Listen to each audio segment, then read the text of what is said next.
Tennis features everyone has a plan until they're punched in the mouth.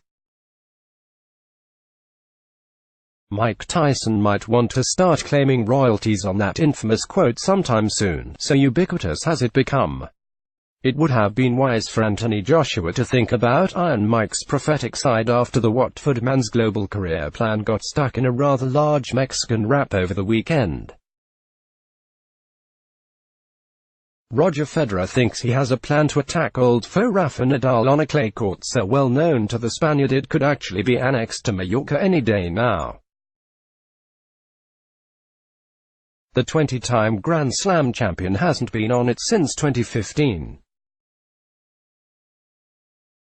While everybody who loves the rivalry is jumping up and down about the 39th meeting between the two greatest players of the pre-Joker dynasty, there hangs the huge possibility that it could be one-sided carnage. Or at the very least one-sided after the Swiss Knicks are set. If one reads between the clay lines, the indicators are that Roger's not expecting the cards or runes to be stacked in his favor. With a 2-13 record against the Matador on his preferred surface, including a 0-5 record at Roland Garros, there is a certain logic there. RF has spoken of multiple factors that need to combine to give him a fighting chance. Facing Rafa, everybody knows it's going to be tough. But you just never know. He might have a problem. He might be sick. You might be playing great or for some reason he's struggling. Maybe there's incredible wind or 10 rain delays. That's why you need to put yourself in that position. If it sounds a bit like the world number 3 is relying on some biblical intervention, in actual fact, the weather is likely to play a major part on Friday, then one only has to take a look at how matches between the two have played out on the red-hot bed of Roland. In the 2008 final, the Fed Express got stuffed out of sight. He took to the microphone to apologize to the crowd for his 6-1, 6-3, 6-0 hammering. Federer called his opponent supreme and lethal on that day.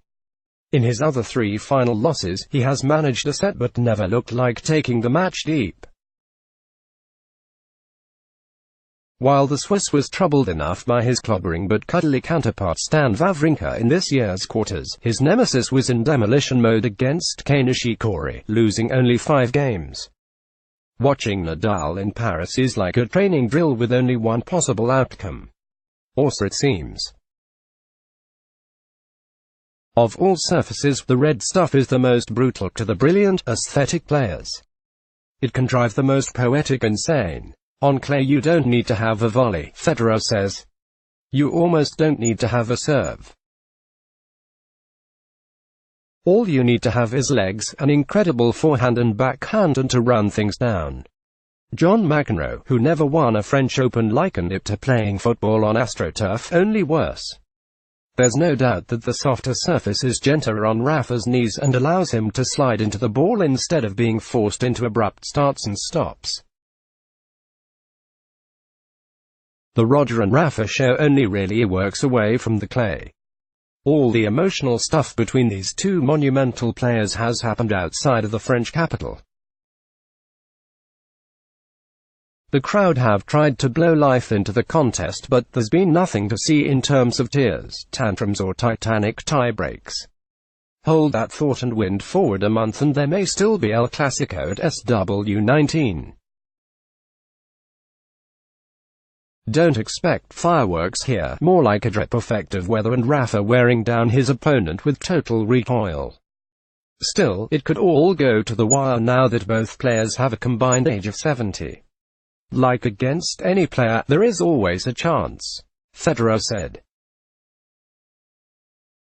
It sounds good but also suggests that a supreme competitor knows he is about to enter tennis purgatory. He won't lie down until exhausted or he's exhausted all possibilities. If it's 2009 all again, well, that really would be something. Follow Tim Ellis on Twitter. Follow us on Twitter at T365Official and like our Facebook page. More from Tennis 365. Let's block ads. Why?